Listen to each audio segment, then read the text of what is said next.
ओम शांति। आज का विषय बड़ा सुंदर है।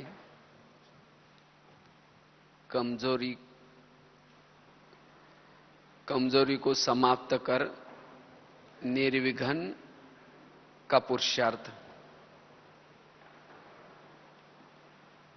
बाबा की सभी ने मुरली सुनी और बाबा ने चलते चलते लास्ट में 6 मास के सीजन में जो भी बाबा ने मुरलियां चलाई, उसके बाद लास्ट में अभी चलते चलते हमें 6 मास के लिए कुछ होमवर्क देके गए हैं।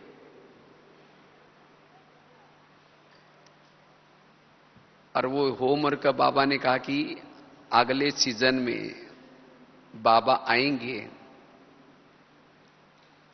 और बाबा निर्विघ्न और बाप के दिल पसंद सभा में मिलेंगे। और इसीलिए बाबा ने कहा कि इस 6 मास में अपने कमजोरी को क्या करना,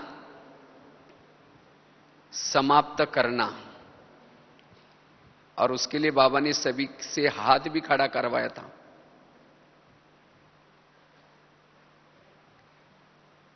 तो इसीलिए बाबा ने कहा कि स्वयं के अंदर की जो कमजोरी है उसको क्या करो, इस 6 मास में परिवर्तन करो, समाप्त करो। बाबा ने 1-2 एग्जाम्पल भी दिया था। व्यर्थ संकल्प की कमजोरी हो सकती है किसी में, किसी के अंदर छोटा सा क्रोध भी हो सकता है, आवेश, क्रोध। तो हम अपने अंदर की कमजोरी को कैसे समाप्त करें और कैसे निर्विघ्न रहें, इसके ऊपर आज हम चर्चा करेंगे। क्योंकि हर एक के अंदर की कमजोरी अलग अलग है और वो कमजोरी उसको खुद को पता है कि मेरे अंदर ये कमजोरी है। अगर मैंने उस कमजोरी को खत्म नहीं किया तो यही कमजोरी अंतिम समय माया के प्रवेशता का गेट बनेगा और जो भी हमने कमाई की उसको चट कर देगा। इसलिए अभी भी हमारे पास टाइम है, अंतिम पेपर के लिए टाइम है, तो अभी भी उस कमजोरी को अब रिपीट होने नहीं देना है। मम्मा क्यों बनी थी? मम्मा ने तीव्र पुरुषार्थ क्या किया? एक गलती मम्मा दोबारा रिपीट होने नहीं देती थी। यह है पुरुषार्थ। तो इसी तरह हमारे अंदर जो कमजोरी है उसको हमें बार बार रिपीट होने नहीं देना, यही पुरुषार्थ है। क्योंकि हम सभी स्टूडेंट्स हैं, सब पढ़ाई पढ़ रहे हैं। ब्राह्मण जीवन हमारा विद्यार्थी जीवन है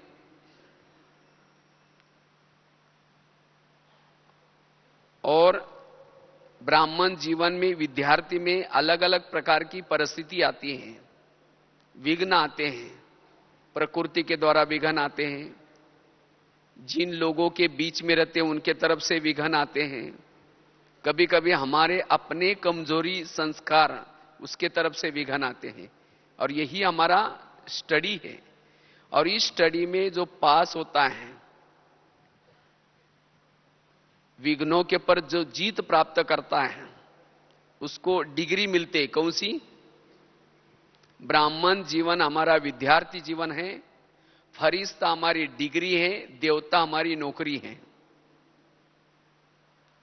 जिन्होंने फरिश्ता की डिग्री ली उनको पद भी कैसा मिलेगा?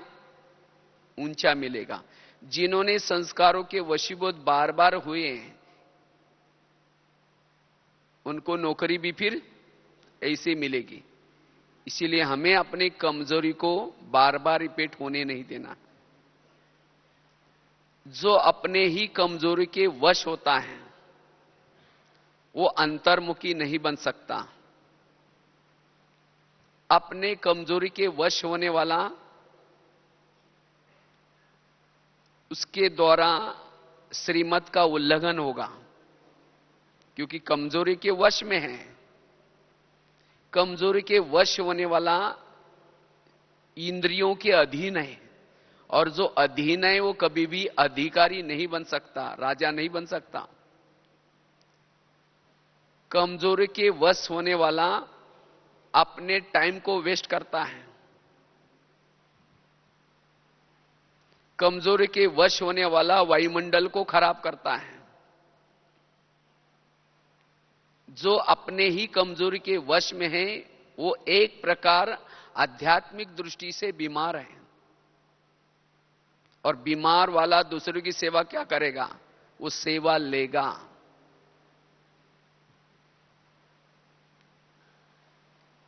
इसीलिए हम अपने कमजोरी को खत्म करना, समाप्त करना, वो मास्टर सर्वशक्तिवान बन सकता है। कमजोरी के वश होने वालों की से विकर्म बनते हैं।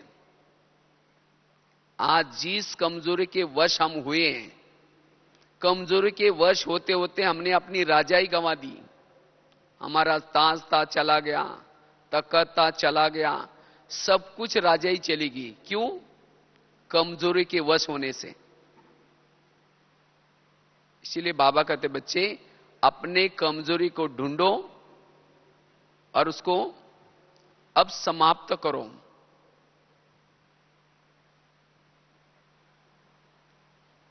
अगर कमजोरी के वश होंगे तो ब्राह्मण बनने के बाद भी हमारे पुण्य होने के बजाय और ही विकर्म बनते जाएंगे,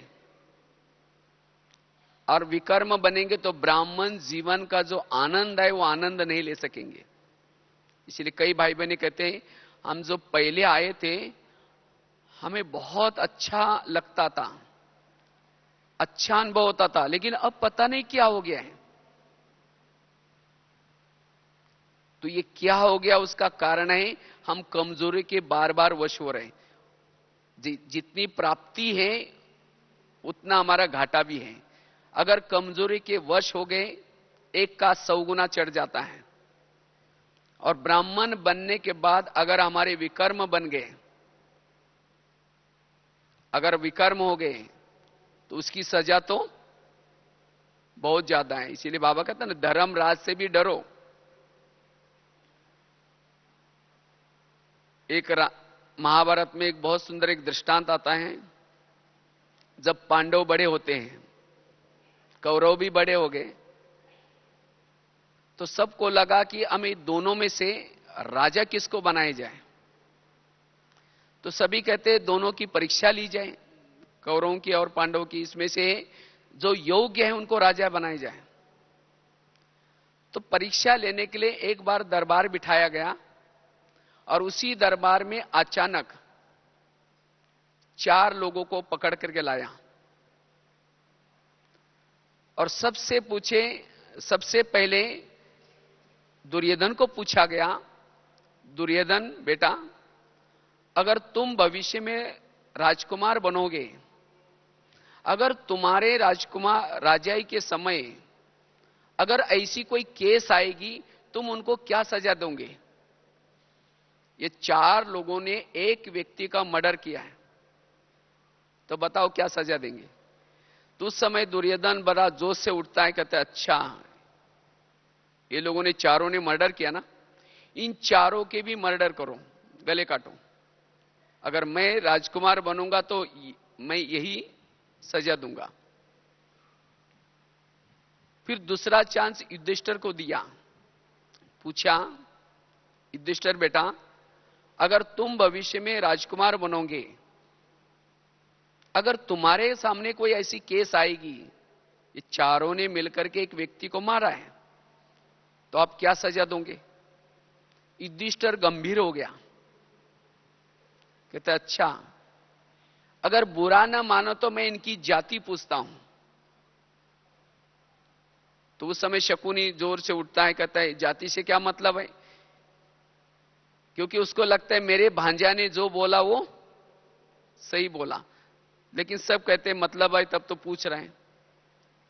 तो फिर युधिष्ठिर को उन चारों की जाति बताई गई। तो कहा कि इसमें जो एक है शूद्र है, दूसरा है वैश्य, तीसरा है क्षत्रिय, चौथा है ब्राह्मण। चारों जाति के चार अलग अलग थे। तो युधिष्ठिर और गंभीर हो गया,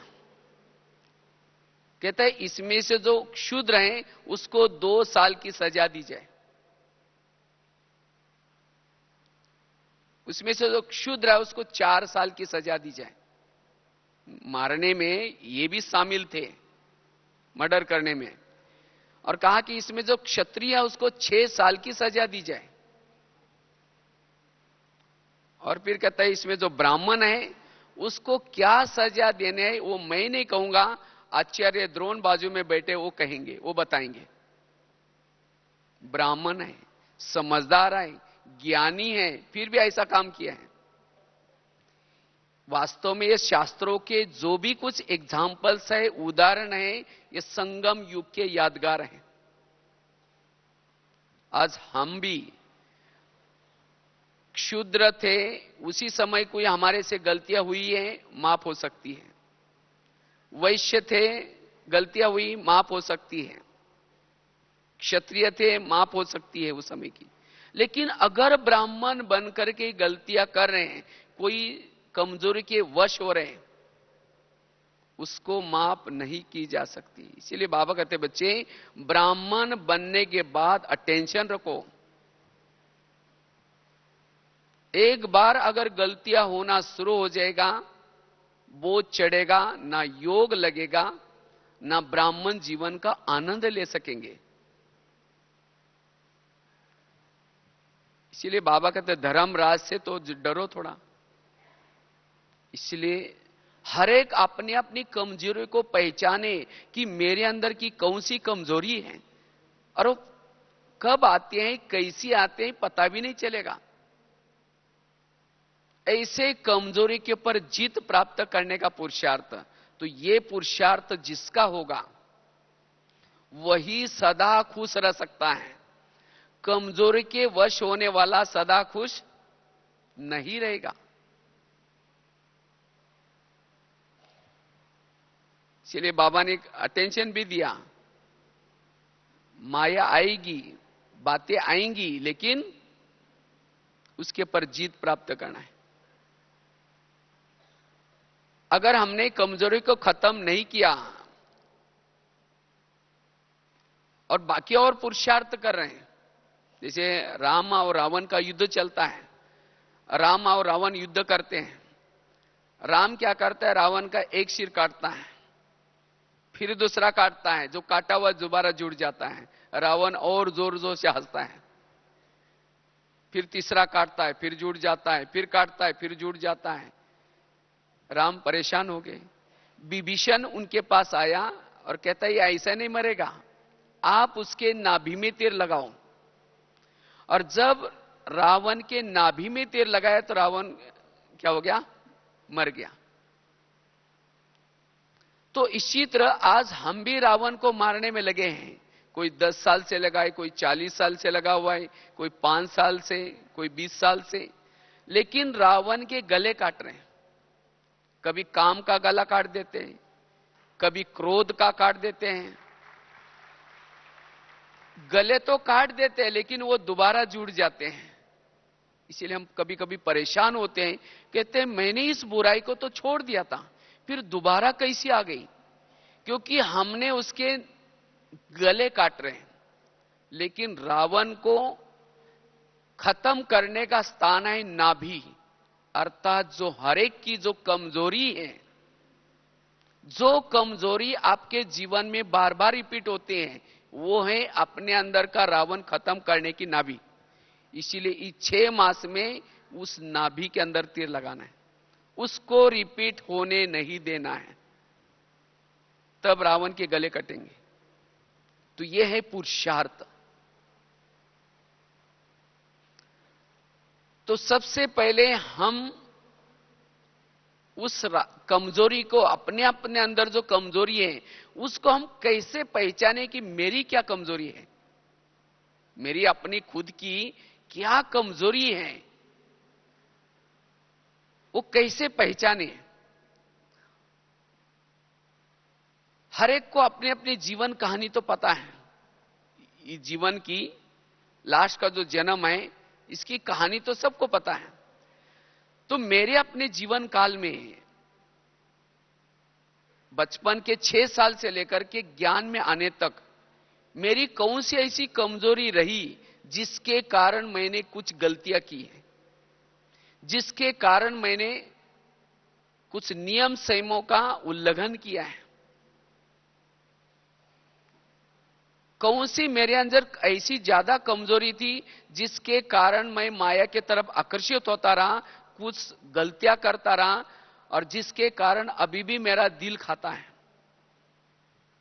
वो मेरी कौन सी कमजोरी है अज्ञान काल की। और उसके बाद मुझे बाबा मिला, बाबा का ज्ञान मिला, श्रीमत मिला। लेकिन ये सब कुछ मिलने के बाद कभी कभी कौन सी ऐसी मेरी कमजोरी है जिसके अधीन मैं हो जाता हूं, मैं चाहता नहीं है, लेकिन तो भी वो संस्कार के वश हो जाता हूं, उस कमजोरी के वश हो जाता हूं।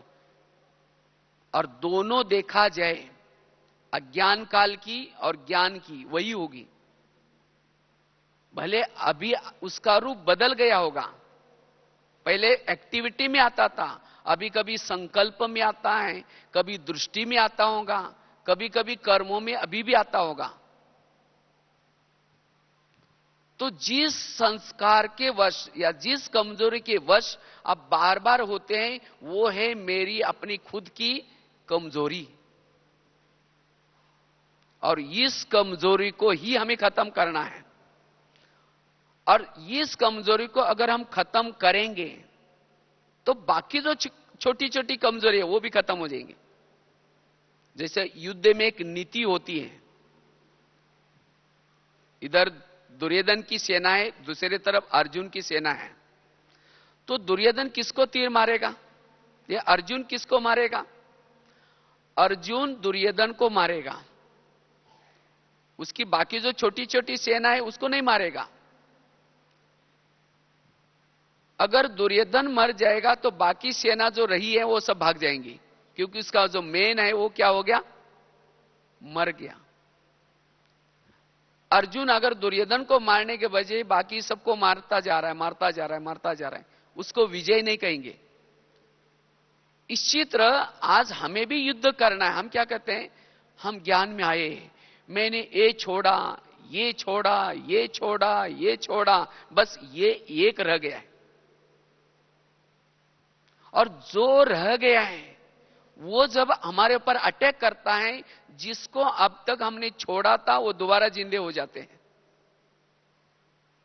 और फिर हम कहते हैं ऐसा क्यों हो गया। इसीलिए अब हमें उस संस्कार को परिवर्तन करना है, उस कमजोरी को परिवर्तन करना है, और तब हम निर्विघ्न रह सकते हैं। तब हम तीव्र पुरुषार्थी बन सकते हैं, तब शक्तिशाली बन सकते हैं। तो हर एक अपनी अपनी कमजोरी को पहचाने। बाकी औरों को पता नहीं है, औरों को लगेगा ये बहुत अच्छा तीव्र पुरुषार्थ कर रहे हैं, ये बहुत अच्छा चल रहा है, लेकिन हमें पता है कि हम कितना पानी में हैं, हमें पता है कि हम क्या क्या कर रहे हैं। अपने से तो कोई छिपा नहीं सकता, क्योंकि बाबा कहते हैं ना, अंतिम समय जो भी आपकी कमजोरी रही है, माया का फोर्स बढ़ता जाएगा।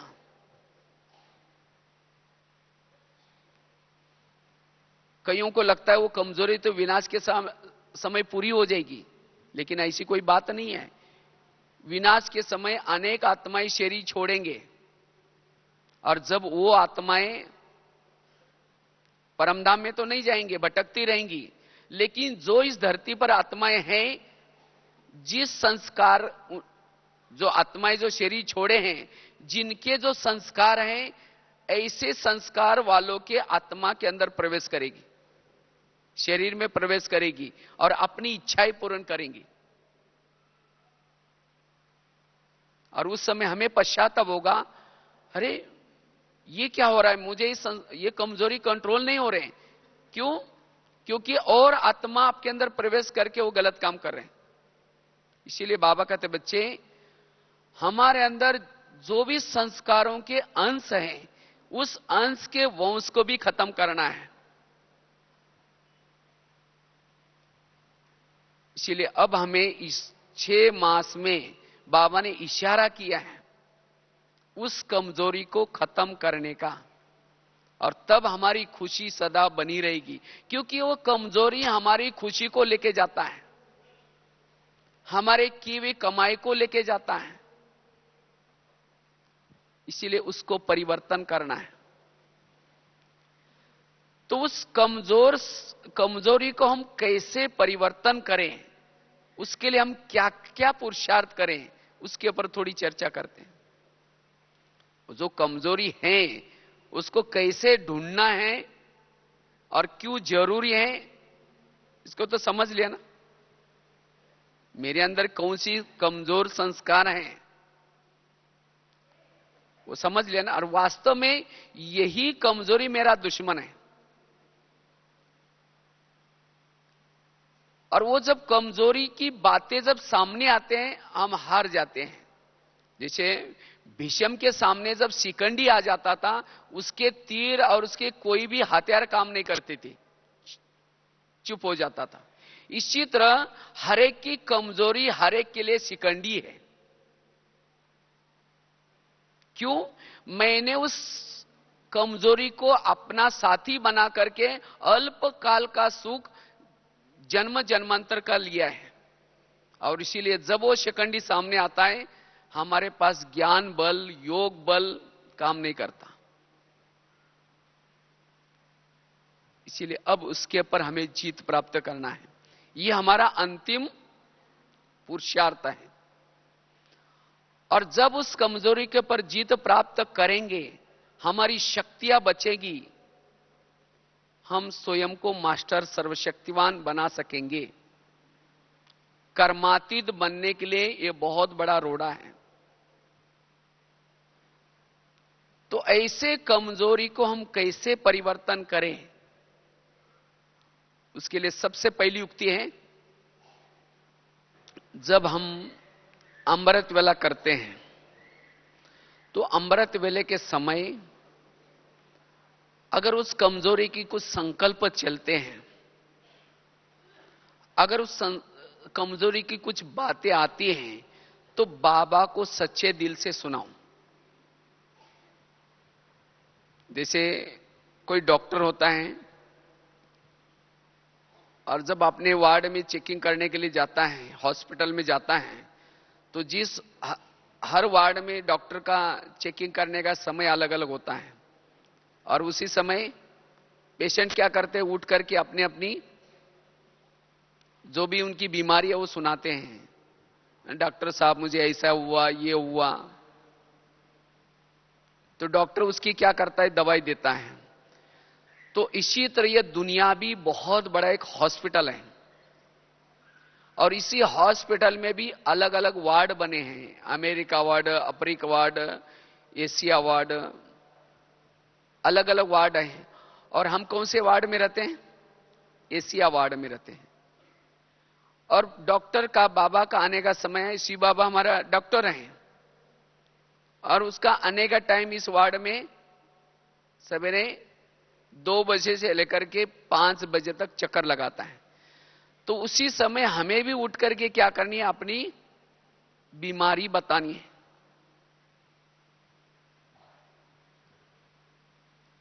अगर बाबा को सुनाएंगे, बाबा मेरे अंदर अभी तक ये कमजोरी है, मुझे उसके कल संकल्प चले, मेरी दृष्टि गई, मेरा ऐसा हुआ, जो भी है सच्चे दिल से सुनाओ। अगर बाबा को सुनाएंगे, जैसे डॉक्टर पूछता है ना, अच्छा और क्या हुआ, फिर और क्या हुआ, लिख करके लेता है और उसकी टैबलेट्स, उस पेशेंट की दवाई किसी कंपाउंडर के द्वारा भेज देता है या खुद आकर के वह दवाई देगा। तो इसी तरह अगर उस कमजोरी की बातें बाबा को सुनाएंगे, उसकी दवाई आपको मुरली के माध्यम से मिलेगी या कोई ना कोई कंपाउंडर के रूप में निमित्त बनकर के कोई आत्मा आकर के आपको सुनाएंगी जरूर। चाहे मधुवन से कोई आएगा, चाहे ना वहां की आपकी निमित्त बहन, वो आपकी जो कमजोरी है उसके पॉइंट्स आपको मिलेंगे, बाबा किसी के द्वारा देगा या टचिंग के द्वारा मिलेगा, उसकी दवाई मिलेगी अगर बाबा को सुनाएंगे तब। लेकिन कईयों को लगता है बाबा को सुनाने की क्या जरूरत है, जब बाबा को पता है कि मैं इस कमजोरी के वश में हूं तो सुनाने की क्या जरूरत है। कई क्वेश्चन करते हैं। समझो डॉक्टर तो पेशेंट के बारे में स्टडी किए हैं, वो जानता है किसको क्या क्या बीमारियां होती हैं, लेकिन जब भी कोई पेशेंट डॉक्टर के पास आता है तो डॉक्टर उसको पूछता है आपको क्या तकलीफ है, क्या हुआ। उस समय पेशेंट थोड़ी बोलता आपको पता नहीं मेरे को क्या हुआ, आप चेक करो ना। जब डॉक्टर को पता है, स्टडी किया है, तो भी पेशेंट को क्या करना होता है, बोलना पड़ता है। इसी तरह भले बाबा भगवान है, बाबा जानता है, तो भी पेशेंट के मुख से जब सुनता है तब बाबा की मदद मिलती है। इसीलिए हमें बाबा को सुनाना है। अगर कोई उस संस्कार की हमें कोई तकलीफ नहीं, कोई परेशानी नहीं है, तो भी बाबा को, बाबा मैं एकदम ओके हूं, मुझे कोई तकलीफ नहीं, आपने इतना मुझे खजाना दिया, मुझे इतना सुख मिल रहा है, आपका बहुत बहुत शुक्रिया, आपकी दवाई का बहुत अच्छा असर पड़ गया, तो कहेगा मेरा पेशेंट बहुत अच्छा है। इसीलिए ये युक्ति हमें अपना करके उस कमजोरी के लिए बाबा से ताकत लेनी है, बल लेना है। बाबा आपको इसके लिए सकाश भी देगा। इसीलिए अमृत वेला ये सभी अगर कमजोरी को खत्म करना चाहते हैं, समाप्त करना चाहते हैं, तो ये प्रयोग जरूर करना। दूसरा प्रयोग है श्रीमत का पालन। वो कमजोरी हमारे जीवन में क्यों आती है, जब हम कई श्रीमत का उल्लंघन करते हैं। चार पांच दिन पहले आप लोगों ने सुना होगा, बाबा ने कहा कि माया मेरी कौन है, बेटी है। जब माया बाबा की बेटी है तो हम बाबा के कौन है, बच्चे हैं। हम बाबा के बच्चे हैं, तो माया और हमारा रिश्ता क्या हो गया, फिर भाई बहन हो गया। तो बहन आखिर भाई को थप्पड़ मारने के लिए क्यों आती है, क्योंकि जब भाई बाप का कहना नहीं मानता, कोई श्रीमत का उल्लंघन करता है, तो माया बहन आकर के थप्पड़ मारते हैं और कहते हैं भैया संगम युग चल रहा है, ये तुम क्या कर रहे हो। इसीलिए माया बहन आते हैं। अगर आप श्रीमत प्रमाण चलो, रोज अमृत वेला उठो, मुरली सुनो, खान पान का नियम ठीक रखो, तो माया बहन कभी थप्पड़ मारेगी आपको, वो कमजोरी कभी भी आपके पास नहीं आएंगी। तो वास्तव में कमजोरी क्यों आते हैं, उसका मूल कारण है हम श्रीमत का उल्लंघन करते हैं। इसीलिए चाहे कुछ भी हो जाए, हमें अपने नियमों में पक्का रहना है।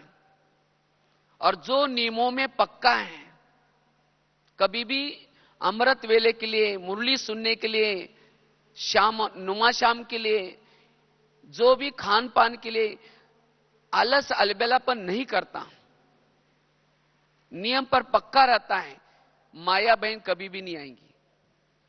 अगर कभी आ भी जाते हैं, कभी थप्पड़ मार भी जाते हैं, उसी दिन माया बहन के सामने हाथ सामने करके प्रतिज्ञा करो और कहो कि माया बहन मेरे से गलती हो गई, मैंने इस नियम का उल्लंघन किया, आज से मैं प्रतिज्ञा करता हूं कभी भी इस नियम का दोबारा उल्लंघन नहीं होगा।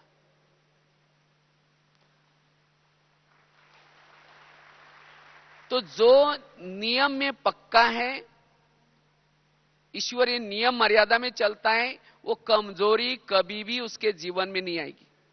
तो इस 6 मास में कौन सा अटेंशन देंगे? जो भी ईश्वरीय नियम और मर्यादा है, इस ईश्वरीय नियम और मर्यादा के ऊपर अटेंशन देना है,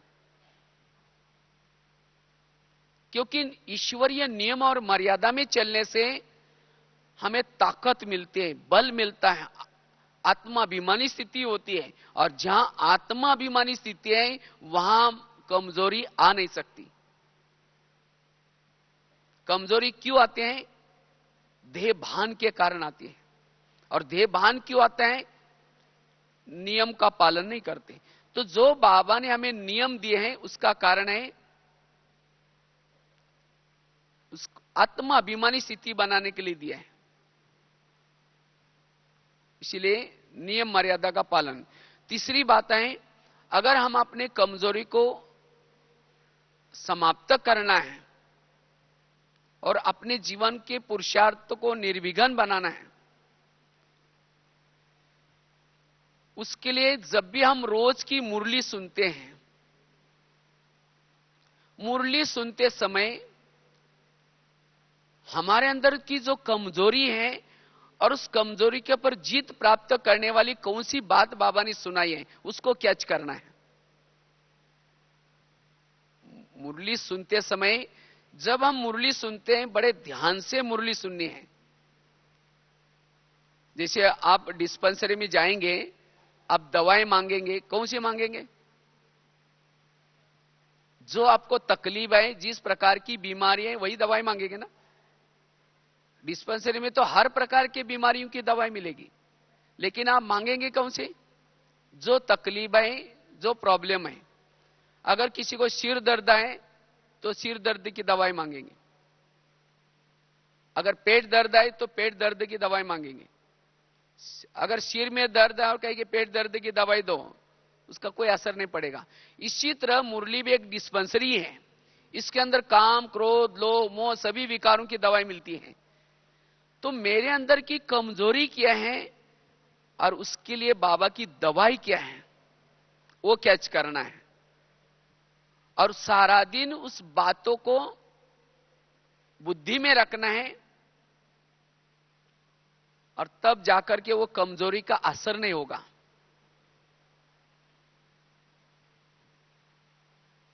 चाहे तो हम जो हमारी कमजोरी है उसके टॉपिक के ऊपर बाबा की कई अव्यक्त मुरलियां भी चली हैं, जो अव्यक्त वाणियों की किताबें मिलती हैं। उस किताब में क्रोध के बारे में, काम के बारे में, लोभ के बारे में, ईर्ष्या के बारे में अलग अलग टॉपिक के ऊपर मुरलियां चली हैं। तो जो आपकी कमजोरी है, उस कमजोरी के बारे में टॉपिक्स जो चले हैं उसको पढ़ करके ऐसे पॉइंट को भी बुद्धि में रख सकते हैं। जितना उस कमजोरी को खत्म करने के लिए अगर आपके बुद्धि में पॉइंट्स इकट्ठे होंगे, वो कमजोरी आपके ऊपर अटैक नहीं करेगी। कमजोरी क्यों आती है? क्योंकि ज्ञान को भूल जाते हैं, इसके कारण आती है। तो यह है तीसरी युक्ति। पहली कौन सी सुनाई? अमृत वेला वो कमजोरी को बाबा को सुनाए। दूसरी कौन सी बताई? श्रीमत प्रमाण चलना है। तीसरी कौन सी सुनाई? मुरली से पॉइंट्स इकट्ठा करना, या फिर मुरली रोज की जो चलते हैं, जिस प्रकार की कमजोरी है उस कमजोरी को खत्म करने वाले बाबा ने कौन से पॉइंट बताए। चौथी बात है, अगर उस कमजोरी को परिवर्तन करना है, खत्म करना है, उसके लिए बाबा ने हमारे सेंटर पर अनुभवी आत्माओं को रखा है निमित्त बनकर के, टीचर रूप में। हर सेंटर पर जो निमित्त आत्माएं हैं वो नॉलेजफुल है, अनुभवी है, और इसीलिए बाबा ने उन आत्माओं को निमित्त बना करके रखा है। अगर हमारे अंदर कोई कमजोरी है और हम कभी उसके वश में होते हैं, अगर उस कमजोरी को उन आत्माओं को भी सुना करके उनसे भी राय ले सकते हैं। लेकिन कईयों को लगता है अगर उन आत्माओं को हम बताएंगे तो हमें उस निगाह से देखना शुरू करेंगे, इसीलिए हम छिपाते हैं। अगर बहनें पूछती भी हैं आप कैसे हो, हाँ दीदी बहुत अच्छा चल रहा है। अब उस संस्कार के वश हो रहे, कमजोरी के वश हो रहे, परेशान हो रहे, लेकिन ऊपर से जब पूछते हैं कैसे हो, बहुत अच्छा चल रहा है। छिपाते छिपाते एक दिन खुद भी छिप जाएंगे, ओम शांति हो जाएंगे। फिर कहेंगे ये माता जी, ये कुमारी या कुमार ये बहुत अच्छा था, लेकिन अचानक इसको क्या हो गया। अचानक नहीं हुआ, कई दिनों से वो कमजोरी उसके ऊपर अटैक कर रही थी। वो कमजोरी के वश था, लेकिन ना किसी को बताया, ना उसकी दवाई ली, इसीलिए खत्म हो गया। इसीलिए जो निमित्त आत्माएं, उनसे भी हम राय ले सकते हैं। दुनिया में भी अगर कोई बीमारी है तो सबको कहते हैं ना मेरे को ये प्रॉब्लम है, तो न जाने किसकी दवाएं काम आ सकती है, क्योंकि हर एक कई घरेलू नुस्खे भी जानता है। तो इसी तरह अगर सीनियर भाई बहनों से भी हम उसके लिए राय ले सकते हैं। अगर किसी को अपना नाम बताने की शर्म आती है तो आप किसी और का भी नाम ले सकते हैं। कहो कि किसी एक आत्मा ने, उसके अंदर ये कमजोरी है, मुझे क्वेश्चन पूछा था, लेकिन मुझे तो उसका जवाब देने नहीं आया, तो हम उसको क्या बताएं। है अपनी कमजोरी, लेकिन बताने की शर्म आती है। कोई बात नहीं, आप किसी का नाम बता के भी उस कमजोरी के बारे में पॉइंट्स इकट्ठे कर सकते हैं, तो उससे भी वो कमजोरी हमारी क्या हो जाएगी, समाप्त हो जाएगी। पांचवी युक्ति है, उस कमजोरी को समाप्त करने के लिए हमें स्वयं को बिजी रखना है। कमजोरी कब आती है, जब हम फ्री है, मन बुद्धि को कोई प्लान नहीं दिया है। जब फ्री है तब वो माया क्या करते हैं, वो कमजोरी आपके पास आती है। कोई पड़ोसनी आपके घर में कब आते हैं, जब आप फ्री बैठे हैं। तो इसी तरह माया भी हमारी मासी है, पड़ोसनी है। जब देखते हैं फ्री बैठे हैं तो आपके पास आ जाएगी। इसीलिए स्वयं को बिजी रखो, चाहे स्थूल सेवा में बिजी रखो, चाहे अपने स्टडी में बिजी रखो, चाहे योग करने में बिजी रखो। जो बिजी है उसके पास वो कमजोरी नहीं आ सकती। इसलिए 6 मास में हमें रोज अपने मन की दिनचर्या बनानी है। स्थूल भी दिनचर्या बनानी है, किस समय क्या क्या करना है, और तब वो कमजोरी हम परिवर्तन कर सकते हैं, खत्म कर सकते हैं, स्वयं को बिजी रखने से। छठी युक्ति है, उस कमजोरी के वातावरण में से स्वयं को बचाओ।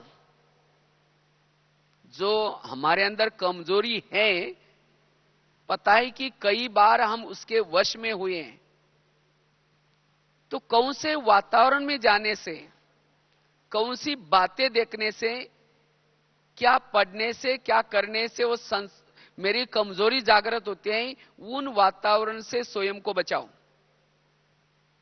तब वो कमजोरी कमजोर बनते बनते खत्म हो जाएगी।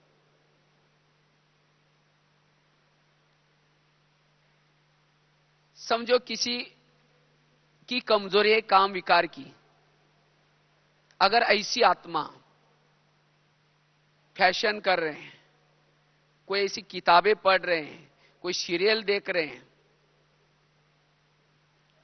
कोई इंटरनेट में कई ऐसे साइट्स को खोल रहे हैं, तो क्या हो जाएगा, उस कमजोरी को भोजन मिल जाएगा, और जिसके कारण वो कमजोरी शक्तिशाली बनेगी और आपके ऊपर अटैक करेगी। तो फिर कहते हैं ये माया कैसी आ गई, वो कमजोरी क्यों आई, क्योंकि उसको आपने वो भोजन दिया। इसलिए जिस बातों का भोजन मिलने से वो कमजोरी जागृत होते हैं, उन बातों का भोजन उस कमजोरी को मत दो। तो इस 6 मास में ये अटेंशन देना है। इसीलिए अपने आप मन को समझाओ, हे मन, मुझे इस 6 मास में इस कमजोरी को खत्म करना है। 6 मास के बाद देखेंगे, अभी हमें 6 मास में कुछ नहीं देखना, कुछ नहीं करना। तब वो जो कमजोरी है उसको भोजन न मिलने से कमजोर होते होते खत्म हो जाएगी। माया क्यों आते हैं? बाबा कहते हैं माया तो क्या है, कागज का शेर है। लेकिन वो कागज का शेर असली कब बन जाता है? जब उसको उस कमजोरी का भोजन मिलता है। वास्तव में कमजोरी कभी हमारी खत्म नहीं होती। कमजोरी मर्ज हो जाते, कमजोरी इमर्ज हो जाते हैं। मर्ज इमर्ज। अभी आप मधुवन में बैठे हैं, रोज क्लासेस सुन रहे हैं, योग अच्छा लगा रहे हैं, तो आपको लगता है कि अब मेरे अंदर की कमजोरी बिल्कुल खत्म हो गई। खत्म नहीं हुई, वो अब क्या हुआ है, मर्ज हो गए हैं, क्योंकि आपकी अवस्था अभी ऊंची बनी है, इसीलिए कमजोरी दब गई है। लेकिन जैसे घर में जाएंगे, कुछ दिन के बाद कहेंगे अभी तो ट्रैवलिंग करके आए, थोड़ा अमृत वाला सो जाते हैं, थोड़ा 2-4 दिन नहीं जाएंगे क्योंकि छुट्टियां लिया था, इसीलिए 2-4 दिन सेंटर में नहीं जाएंगे। मुरली मिस करना शुरू किया, अमृत वाला मिस किया, तो धीरे धीरे क्या हो जाएगा, फिर अवस्था कम, जिसके कारण वो कमजोरी जो है, वो कमजोरी क्या हो जाएगी, उभर आएगी। इसीलिए जिस बातों से मेरी कमजोरी दब जाते हैं, उन बातों का अभ्यास करना है। उन बातों के मुरली की स्टडी करने से, योग लगाने से, श्रीमत प्रमाण चलने से कमजोरी मर्ज हो जाते हैं। तो इसीलिए 6 मास में हमें यह पुरुषार्थ करना है, कमजोरी को क्या करना है, मर्ज रखना है, उसको खत्म करना है। और वैसे ही बाबा कहते हैं अगर वो कमजोरी है, अगर उसको खत्म करना है तो ज्वाला स्वरूप योग, जितना ज्वाला स्वरूप हमारा योग होगा उतना वो कमजोरी क्या हो जाएगी, उसका बल खत्म हो जाएगा। इसलिए हमें विशेष कमजोरी को अपने पुरुषार्थ रूपी जीवन में आने नहीं देना है, नहीं तो इससे हमारे से बहुत सारी गलतियां होती हैं। न चाहते हुए भी उस समय आपका कोई भी कर्मेंद्रिय भी आपका कहना नहीं मानेगा, आप बंदिस्त बन जाते हैं। कमजोरी के वश होने वाला बंदिस्त है, और जो यहां बंदिस्त है, जितना लंबा समय तक वो कमजोरी 8 दिन 15 दिन चली, उतनी हमारी सत्यु की राजाई चली गई। इसीलिए हमें 6 मास में ये पुरुषार्थ करना है, और उसके लिए सोमानों के अभ्यास।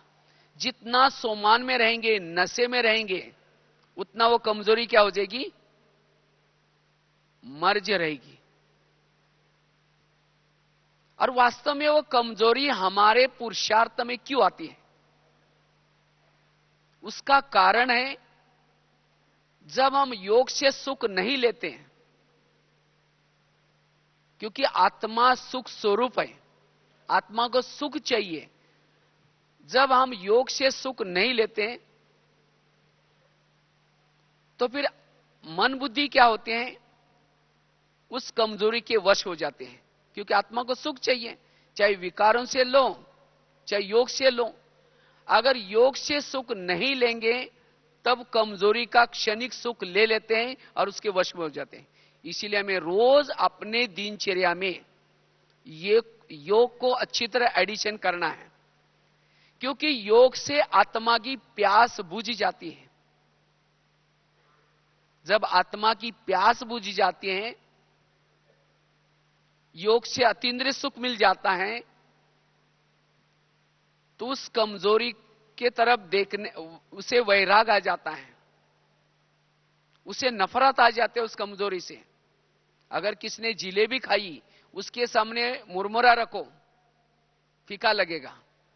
तो इसी तरह जिसने योग से सुख लिया वो कमजोरी के वश नहीं होगा। तो आज हम कमजोरी के वश क्यों होते हैं? क्योंकि अपनी दिनचर्या में इतना स्वयं को बिजी कर लेते हैं जो योग लगाने के लिए टाइम ही नहीं मिलता, और जिसके कारण हम कमजोरी के वश हो जाते हैं। इसीलिए इस 6 मास में हम विशेष अपनी दिनचर्या में योग का फिक्स टाइम रखना है, और उस टाइम प्रमाण अगर हम योग लगाएंगे, वैसे तो बाबा कहता है 3-4 घंटा योग होना चाहिए। अमृत वेला क्लास के पहले भी अटेंशन रख करके, क्लास के पहले आधा घंटा, रात को सोने से पहले, नुमा शाम का, बीच बीच में ट्रैफिक कंट्रोल, अगर इसके तरफ हमारा अटेंशन है वो कमजोरी नहीं आएगी। इसलिए योग के तरफ अटेंशन। और वास्तव में कमजोरी क्यों आते हैं?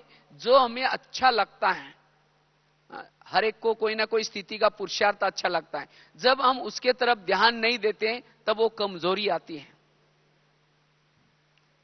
इसीलिए 6 मास में हम जो बाबा ने हमें जो होमवर्क दिया है, इस होमवर्क को करना है और अपने आप को निर्विघ्न बनाना है। अगर हम कमजोरी के वश में होंगे तो जो भी की हुई कमाई हमारी क्या हो जाएगी?